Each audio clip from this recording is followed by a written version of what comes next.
Hi there, it's Tiffany of Clarity, Confidence, Courage, Women's Empowerment. And today I want to talk about something that you may or may not like. I'm going to give you some bad news and then I'm going to give you some good news. Okay, so just stick with me here. The bad news is that every single decision you've ever made in your life has been a trauma response. Now, what do I mean by that? Growing up, whether you realize it or not, you went through some traumatic events. Now, trauma is a word it can encompass a lot of things. There's a lot of things that can cause trauma. You know, a tornado tearing down your house can be traumatic. You know, watching your puppy die when you were 5 can be traumatic. You know, having an abusive parent can be traumatic. Having an alcoholic parent can be traumatic. There's a lot of things that can induce trauma. But the bottom line is, more than likely, if you're a human being on this earth, and especially if you're a woman watching this video, you went through trauma. Now, the bad news with that is that you may have went through trauma that you are not labeling as trauma because you may not have gotten the help that you needed. You may not have gone through therapy. You may not have seen what a functional, healthy family unit is. So for you, the only thing that you have ever witnessed or known is your own experience, your own family unit, what you grew up in, your tribe, whatever. In your mind, that was normal, you know, whatever it was. But here's what I want you to know. More than likely, it was not normal. More than likely, your parents were in survival mode. Now, I'm saying your parents, but you may not have grown up with your parents. You may have been a foster child and had foster parents. You may have been an adopted child. You may have had a single mother raising you. You may not have had either one. You may have had your grandparents raising you or your aunt and uncle raising you. The bottom line is, whoever your caretakers were, they raised you with what they knew. But more than likely, what they knew possibly was survival mode. Possibly they were working 2 and 3 jobs. Possibly they could only give you food, shelter, and water and made you feel like you should be grateful for that. Possibly you were sexually abused or physically abused or emotionally abused or bullied or put down, again, by people in the same unit that you grew up in. It might be possible that you say, well, I grew up in a 2-parent household, Tiffany. My parents, you know, they were doing fairly well. They had decent jobs. I didn't grow up in abuse. That might be true, but was one of them an alcoholic? Was one of them an enabler? Was it a codependency where one was a narcissist and the other one was just chasing them around trying to make them happy? It means that either way you were neglected. Your needs and your emotional needs were not cared for because you had 2 people that were going through something between the 2 of them. And you were outside of that. No matter what the issue was, you probably, if you're watching this video, you probably went through something traumatic, whether you agree or not. Now, the other part of the bad news that, again, I want to tell you is that just because your parents were who they were, good, bad, or otherwise, it doesn't mean that they didn't love you. It doesn't mean that they didn't care, but they could only give you so much love or attention or affection. They could only give you from what was left of their cup. And if their cup was not full, if it didn't have a lot, there was very little to give. They could only show you what they knew. And unfortunately, you have some really traumatized people raising children. So they couldn't give you what they didn't have. Okay, let that sink in. Now, some of you might say, I love my parents. Or I love my mother who raised me by herself. She worked really, really hard. You can still love her and acknowledge that you didn't get everything that you needed as a child. It doesn't make her a bad person. It just means, again, she did what she knew to do. She gave what she could, period. It doesn't mean that your siblings who may have mistreated you because of their own neglect that they weren't getting didn't care. It just means that they could only care from the space that they were in. But what's most important when it comes to siblings, you didn't choose them and they didn't choose you. It just was what it was.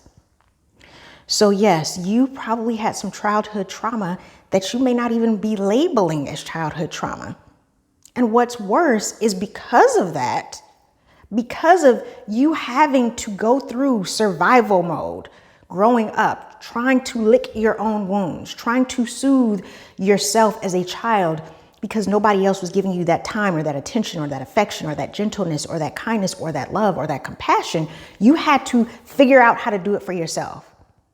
And when you're a kid, any little thing that you can do to make yourself feel good, whether it's overeating, unfortunately in adolescence, taking drugs, drinking alcohol, sex with a lot of different partners, even on the flip side, being the class president, being the overachiever, being the person who was the captain of the cheerleading team and the captain of this and the director of that, even that is a coping mechanism, because those are ways that you can get what you needed to feel what you call love, the attention, the admiration, the affection, maybe the numbing of the emotions when it comes to self-medicating or over-medicating. Whatever it was, you did it from a coping mechanism. And you learned over time, if I do this thing, this is the result I'll get. And for temporarily, I'll feel better. So that's why I say every decision that you made, whether you realize it or not, came from a traumatic situation. It was a trauma response. Now, it doesn't mean that you got bad results, because when you think about it, you're the class president. There's nothing wrong with that. But you did it maybe to get some type of attention that you weren't getting at home. Maybe the overeating wasn't just because you're such a foodie and you just love food. Maybe it's because you were trying to numb the pain that you never really addressed. Again, a coping mechanism. So that leads me to the next steps. You grow up, you make all these decisions that you think are coming from a place of being a better human. I want to do better than I was raised, or I want to do better than my parents. And you think that you're going to do that. And maybe your life looks different on the outside. Maybe you did get more education and you're making more money and you're able to buy that new car and get that big house. I get it. That doesn't mean that you're healed. That just means you've learned how to get material things. There's nothing wrong with that. It doesn't mean that you're healed. And that marriage that you ended up in, that too was a trauma response. You picked that person because you wanted them to give you something. You wanted them to fulfill something that you did not get. Again, that inner child begging to be loved, begging for the attention, willing to do whatever it takes just to get a little bit of affection. You pick that person, not you, the adult you, the healthy adult you that's inside of you, but that traumatic wounded child. That's who picked that ex-husband. Yes, take that in. Take that in. Give yourself a second to understand what I'm saying, what I'm putting down. I want you to pick it up. The you who picked that ex-husband was the wounded child. Now, does that make him a bad person? He was who he was. No. Maybe he was good. Maybe he was bad. I don't know. It doesn't matter. But there was something inside of you that was attracted to that behavior. It was inside of you. It was the part of you that never got past the trauma. Okay? Let that sink in. So you picked that person. It didn't work out. You got divorced. You're watching my channel. You're here because your trauma was driving the bus, and it's been driving the bus of your life for a very long time. It's in control. You may not know it because you're thinking there's other things going on. He was just a bad person, or my parents were just terrible, or it was just that job, or it was just that boss, or it was just the friend who, she was just a bad person. But all the common denominators of all of those situations is you. It's you. Your trauma is driving the bus. Your trauma is saying, let me just take this job that I don't really love, but it's good enough to pay the bills. And hey, I probably can't do any better, so I just should be thankful, and I'm just gonna take it. Your trauma is the one that's not saying, hey, I can strive for better. Why not go for better? No. Your trauma says this is as good as it's gonna get. When you got married to that ex-husband, even though there were a lot of red flags, your trauma said, this is as good as it's going to get. You should be thankful that he chose you. You're not that great. You should be thankful. So just accept it. Even though you knew in the pit of your soul there were things that were not right. But you went along with it. Those friends who have been whoever they were for a long time, the bad behaviors, the just disrespect, the narcissist behavior, all of that, You accepted it. It was a trauma response.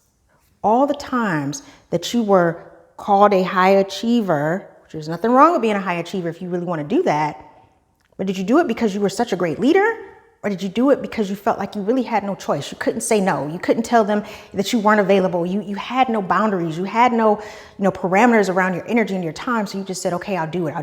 Because nobody else wanted to do it. So they chose you. So you did it because you didn't want to say no. You didn't want to disappoint. It was a trauma response. Your trauma has been in charge of your life. And because of that, every single thing that has gone on that you are not overly joyful about has been a result of that. So what is the good news? Here's the good news. The good news is you can change all of it. The good news is it can stop now. The good news is it can be over like that. You just have to make a decision. Part of the reason I call this business that I do, Clarity, Confidence, Courage, is because I know from personal experience, before you can move on to the confidence and the courage and the living the big dreams and living a big life and eventually, attracting a new mate, you have to get through clarity first. And clarity involves you realizing that you are not in control of your life right now. Not the adult you, not the logical you. Most of the control is coming from that traumatized inner child who is still desiring love, affection, attention, all the things that she didn't get when she was younger.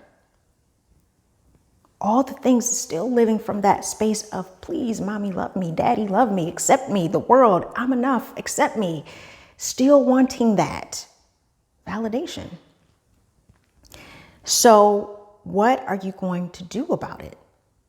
Again, the good news is once you are clear on that understanding, I went through some trauma. It doesn't mean that my parents were bad. It doesn't mean that I'm bad. It doesn't mean my ex-husband was necessarily a horrible human. It just means that I have to now clean up my trauma so that I can start being in control of my life, really in control. Not from this place of lack or self-sabotage, but from this place of abundance, joy, peace, calm, serenity, love, this high vibrational state, this high frequency where I attract kind people. I attract the best jobs. I attract the most income. I attract this beautiful life that I have created for myself from that space because I love myself now. I'm healed. I'm whole. I'm 100% in love with life. I can give from an overfilled, overflowing cup. It is from that space of clarity that you can now understand where you were, who you are now, and where you really want to be. Not where the trauma is telling you to go, but where you, the healed you, wants to be. I get it. And I'm here to tell you the good news. There is light at the end of the tunnel. There is a rainbow in the clouds. There is something magical and amazing. After all of the storms are over, there's an out. But you have to be willing to go in, and you have to be willing to go through. So that is the good news here. You can stop the trauma response whenever you choose, but it is up to you to make the decision. I'm just here to guide you on that path. I can't force you to do anything you don't want to do. I tell women all the time, I'm not even coaching right now. I'm not even taking on new clients right now. I just want you to understand that if you're in a space where you are not dealing with your trauma, you need help. You need to go to therapy. You need to talk through it. You need to sit down and journal out your thoughts and your emotions. You need to get into that space. You don't need to get into another relationship. You don't need to jump into something brand new. You need to say, who am I? What part of me is really in control here? Is it the traumatized child? Is it the angry adolescent? Is it the young, wild 20-something-year-old? Who is in control right now? Or is it the adult me? Who is she? So I hope this video helps. Again, This came over to me. This is a channel message from the divine, from source, because that is how I operate. That is what happened when I was able to heal my wounds. I was able to understand who I really was and what I was put on earth to do. And part of my mission is to help you find your mission, to help you get control of your life so that you can have the clarity and then move into the confidence and then have the container to have the courage to do the big things. I'm only a guide. I can't force you to go there. I can take you to the water, but only you can make the decision to drink. So I hope you have a wonderful day. I hope you like the video. And I hope that the bad news is not that bad because you know the good news exists.